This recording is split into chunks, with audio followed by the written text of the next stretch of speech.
إن الحمد لله نحمده ونستعينه ونستغفره ونعوذ بالله من شرور أنفسنا وسيئات أعمالنا من يهده الله فلا مضل له ومن يضلل فلا هادي له أشهد أن لا إله إلا الله وحده لا شريك له وأشهد أن محمدا عبده ورسوله وصفيه من خلقه وحبيبه أدى الأمانة وبلغ الرسالة ونصح للأمة فكشف الله به الغمة وجاهد في الله حق جهاده حتى أتاه اليقين وتركنا على محجة البيضاء ليلها كنهارها لا يزيغ عنها إلا هالك وصلى الله عليه وعلى آله وأصحابه وسلم تسليما كثيرا إلى يوم الدين يا أيها الذين آمنوا اتقوا الله حق تقاته ولا تموتن إلا وأنتم مسلمون يا أيها الناس اتقوا ربكم الذي خلقكم من نفس واحدة وخلق منها زوجها وبث منهما رجالا كثيرا ونساء واتقوا الله الذي تساءلون به والأرحام إن الله كان عليكم رقيبا يا أيها الذين آمنوا اتقوا الله وقولوا قولا سديدا يصلح لكم أعمالكم ويغفر لكم ذنوبكم ومن يطع الله ورسوله فقد فاز فوزا عظيما أما بعد فإن أصدق الحديث كتاب الله وخير الهدي هدي محمد صلى الله عليه وسلم وشر الأمور محدثاتها وكل محدثة بدعة وكل بدعة ضلالة وكل ضلالة في النار أيها الإخوة الفضلاء الأعزاء وطبتم وطاب سعيكم ومنشاكم وتبوأتم جميعا من الجنة منزلا أوصيكم ونفسي بتقوى الله فقد فاز المتقون.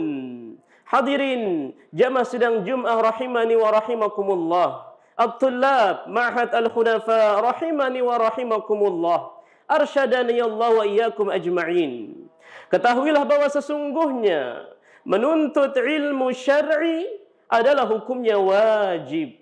Sebagaimana dari Anas bin Malik radhiyallahu taala an, bahwasanya Rasulullah sallallahu alaihi wasallam pernah bersabda, "Talabul ilmi fariidatun ala kulli muslim." Rawahu Ibnu Majah. Bahwasanya menuntut ilmu yang dimaksud adalah ilmu syar'i adalah hukumnya fariidah. Hukumnya wajib atas tiap-tiap muslim, baik laki-laki maupun perempuan. Maka umat al-Islam, hendaklah kita terus bersemangat untuk menuntut ilmu, karena di samping hukumnya wajib dan ilmu tersebut memberikan kita cahaya, memberikan hidayah agar kita mampu melaksanakan syariat-syariat agama Islam sesuai dengan Al-Quran dan As-Sunnah. Umat al-Islam, pada kesempatan ini khatib ingin menyampaikan beberapa beberapa sebab-sebab atau beberapa metodologi, beberapa cara agar antum dan kita semua dimudahkan untuk menggapai ilmu. Jika ingin dimudahkan menghafal, jika ingin dimudahkan untuk menuntut ilmu syar'i, maka minimal ada 6 cara kata para ulama. Mana yang 6 tersebut? Pertama, ayyas'alal 'abdu rabbahu al-'ilman nafi'. Metode yang pertama agar kita dimudahkan di dalam menuntut ilmu adalah hendaklah seorang hamba meminta, berdoa kepada Allah, memohon ilmu yang bermanfaat. Maka jangan lupakan berdoa. Sebelum menuntut ilmu, sebelum baca Quran, sebelum belajar, berdoa, minta ilmu yang bermanfaat kepada Allah Subhanahu wa taala. Bahkan Allah Subhanahu wa taala memerintahkan nabi kita yang mulia agar nabi kita juga memohon dan berdoa ilmu yang bermanfaat. Sebagaimana Allah sebutkan di dalam surat Thaha ayat 114, wa qur rabbi zidni ilma. Dan katakan wahai Muhammad, ya Allah, ya Tuhanku, tambahkan untukku ilmu, yaitu ilmu yang bermanfaat. Nabi kita yang mulia sallallahu alaihi wasallam juga sering berdoa, Allahumma anfa'ni ma 'allamtani wa 'allimni ma yanfa'uni wa zidni ilma. Ya Allah, berikanlah manfaat atas apa-apa yang kuajari kepadaku, dan ajarkanlah aku apa-apa yang bermanfaat untukku, dan tambahkanlah untukku ilmu, yaitu ilmu yang bermanfaat. Maka metode yang pertama adalah ad-du'a. Sering-seringlah berdoa, karena doa tersebut adalah ruh daripada ibadah. Doa adalah senjata orang-orang muslim, orang-orang mukmin. Kemudian umat al-Islam, metodologi yang kedua agar kita dimudahkan untuk menggapai ilmu syar'i adalah al-ijtihadu fi talabil ilmi. Bersungguh-sungguh untuk menuntut ilmu. Tidak boleh malas-malasan. Tidak boleh terlalu banyak tidur, terlalu banyak makan, terlalu banyak bercanda. Tapi al-ijtihadu fi talabil ilmi. Bersungguh-sungguh di dalam menuntut ilmu. Suatu hari Imam Ahmad bin Hanbal berjalan di satu jalan. Tiba-tiba bertemu dengan seseorang. Kemudian seorang ini bertanya kepada beliau, ya Imam, ila mata an takuna ala mithli hadhil hal? Wahai Imam Ahmad, sampai kapan kamu seperti ini terus? Kadang-kadang sendalnya ditenteng agar cepat menuju majlis ta'lim, tidak boleh terlambat. Kadang-kadang tempat tinta dibawa di sini, kadang-kadang kena bajunya dengan tinta tersebut. Kadang-kadang berlari beliau untuk menuju majlis ilmu, menghormati, memuliakan majlis ilmu, memuliakan ilmu. Maka ditanya dia, engkau levelnya sudah imam, ilmu yang luar biasa, tapi masih kadang-kadang lari, tenteng sendal, kemudian lari membawa tinta. Ila mata ya imam? Sampai kapan kamu seperti ini terus? Semangat sekali di dalam menuntut ilmu. Jawaban beliau yang sampai saat ini kadang-kadang saya catat di rumah. Ya, dan saya ingat-ingat jawaban Imam Ahmad bin Hanbal. Apa kata beliau? Ma'al mihbarah ilal maqbarah. Bersama tempat tinta sampai ke kuburan. Maksudnya adalah aku akan terus semangat menuntut ilmu, mengajar, belajar, mengajar, belajar ilal maqbarah, sampai mati, sampai jasad masuk ke liang lahat. Atau yang biasa istilah yang kita kenal, minal mahdi ilal lahdi.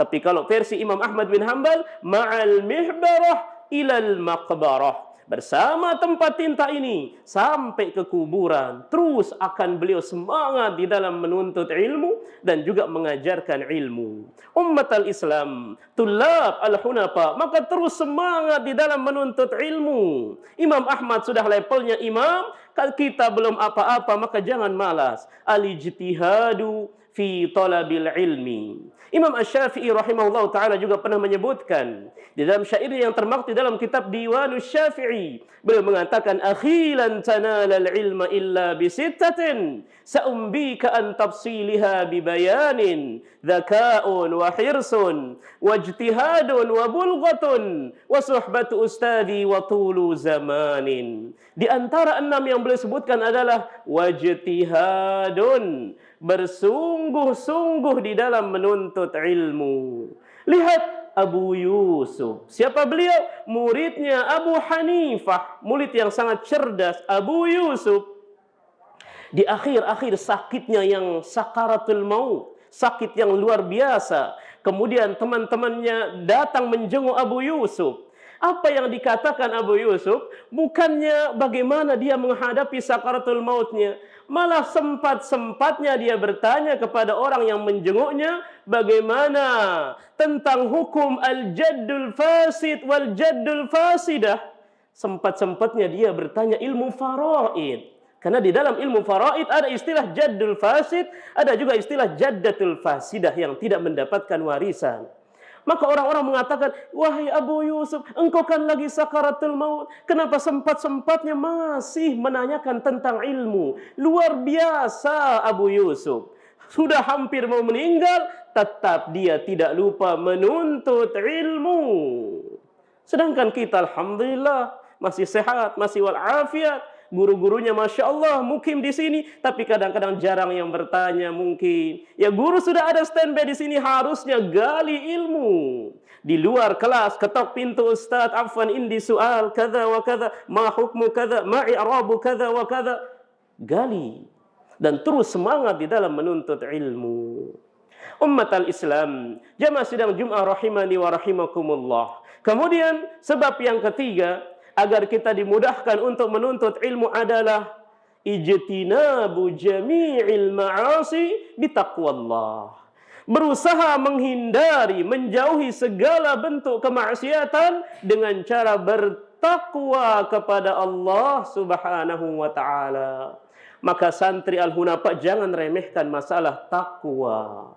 Siapa yang bertakwa, dia akan terus diberikan ilmu oleh Allah Subhanahu wa taala.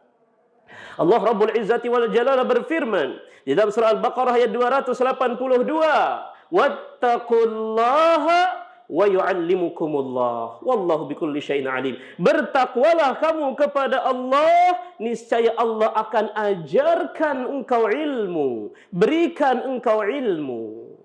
Dalam surah Al-Anfal ayat 29 juga Allah mengatakan, "Ya ayyuhalladzina amanu in tattaqullaha yaj'al lakum furqana." Wahai orang-orang yang beriman, jika engkau betul-betul bertakwa kepada Allah, Allah akan jadikan untukmu furqana, pembeda. Allah berikan engkau ilmu agar engkau bisa membedakan mana yang hak, mana yang batil, mana yang syirik, mana yang tauhid, mana yang sunnah, mana yang bid'ah.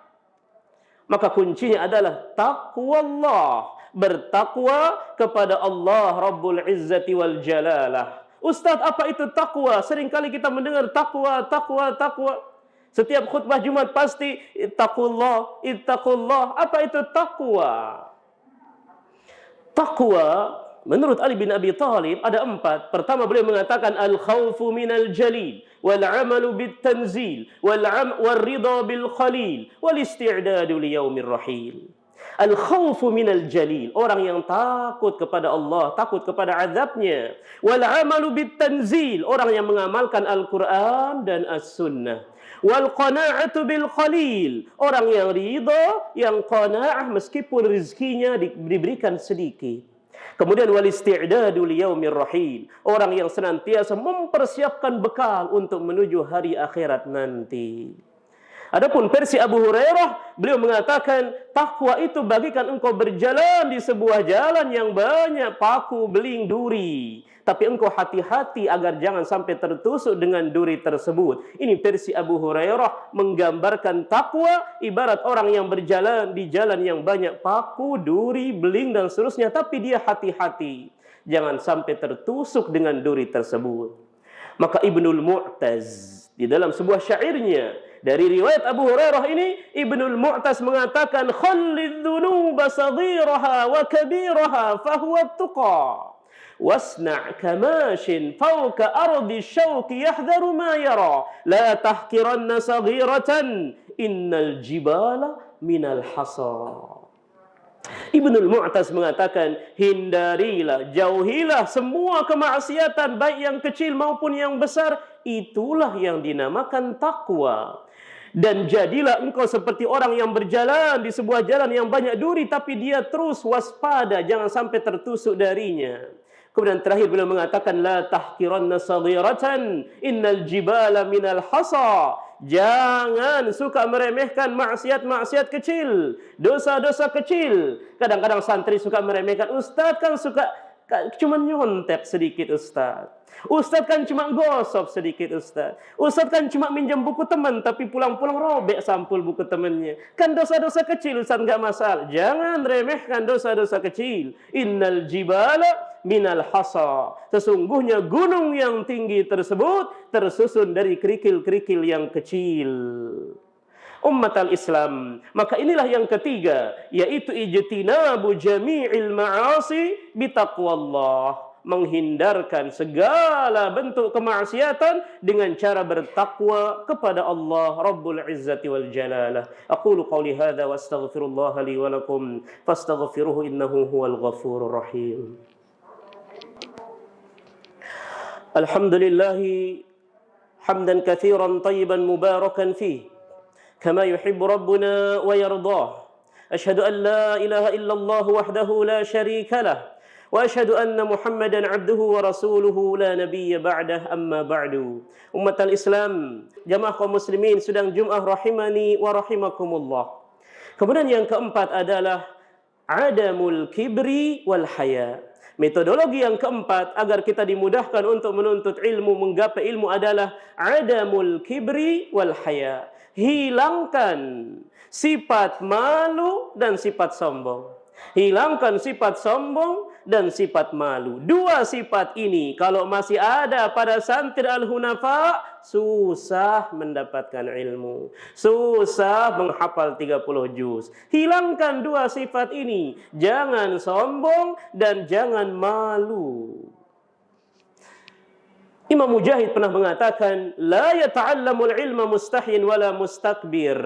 Tidak akan mampu mendapatkan ilmu syar'i orang yang suka malu dan orang yang sombong.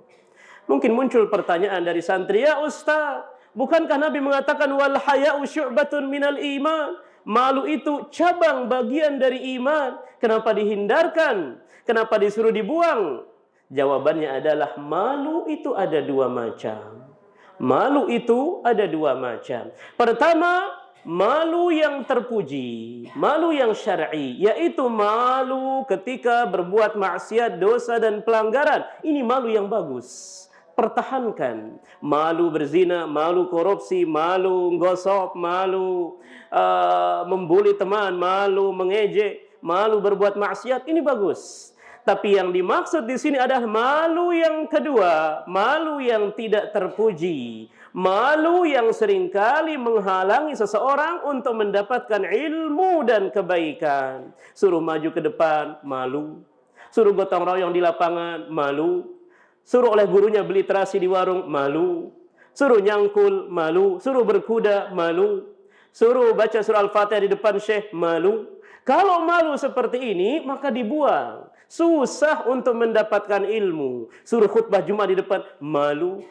Padahal sudah banyak, Masya Allah, santri al-hunafa Al-Qur'annya, hadisnya, Masya Allah. Maka tidak boleh malu untuk mendapatkan pahala dan kebaikan. Maka metodologi yang keempat adalah adamul kibri wal haya. Hilangkan sifat sombong dan sifat malu.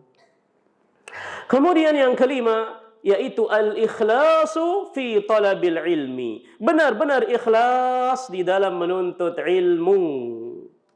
Kenapa? Karena kalau santri-santri tidak ikhlas, hanya belajar di sini untuk ijazah, untuk supaya jadi pejabat, supaya dunia, maka dari Abu Hurairah radhiyallahu taala anhu bahwasanya Rasulullah sallallahu alaihi wasallam pernah bersabda, "Man ta'allama ilman mimma yubtagha bihi wajhullah la yata'allamu illa liyusiba bihi 'aradan minad dunya lam yajid 'arfal jannati yaumal qiyamah." Rawahu Abu Dawud. Bahwasanya Rasulullah sallallahu alaihi wasallam pernah bersabda, barang siapa yang menuntut ilmu yang semestinya ilmu syar'i ini dituntut karena mengharap Allah, mengharap ridha Allah, tapi ternyata dia hanya menuntut ilmu mengharapkan dunia, perbendaharaan dunia, maka natijahnya nanti adalah lam yajid arfal jannati yaumal qiyamah. Nanti pada hari kiamat dia tidak akan bisa mencium aroma surga, apalagi memasukinya. Mencium aromanya tidak bisa. Apa salahnya? Di dunia dia rajin nuntut ilmu tapi niatnya karena dunia, bukan karena mengharap ridha Allah Subhanahu wa taala. Maka metode yang kelima ini metode yang sangat penting, al-ikhlas fi talabil ilmi. Kemudian yang terakhir yang dapat khatib sampaikan pada kesempatan ini adalah agar kita dimudahkan untuk menuntut ilmu adalah al-amalu bil ilmi. Berusaha mengamalkan ilmu-ilmu yang sudah kita pelajari. Berusaha untuk diamalkan. Karena nanti di akhirat kita akan ditanya tentang ilmu, diamalkan atau tidak. La tazulu qadama 'abdin yaumal qiyamati hatta yus'al an arba'. Tidak akan bergeser kedua kaki seorang hamba nanti di akhirat sampai dia ditanya tentang 4 perkara. Di antara salah satu di antara 4 ini adalah wa an ilmihi fima fa'ala fihi. Tentang ilmunya untuk apa diamalkan. Dia menuntut ilmu diamalkan atau tidak. Atau hanya sekedar dapat ijazah, sombong-sombongan gelar dan seterusnya, tapi tidak diamalkan. Maka sebuah pepatah mengatakan al-ilmu bila amalin kasyajari bila thamarin.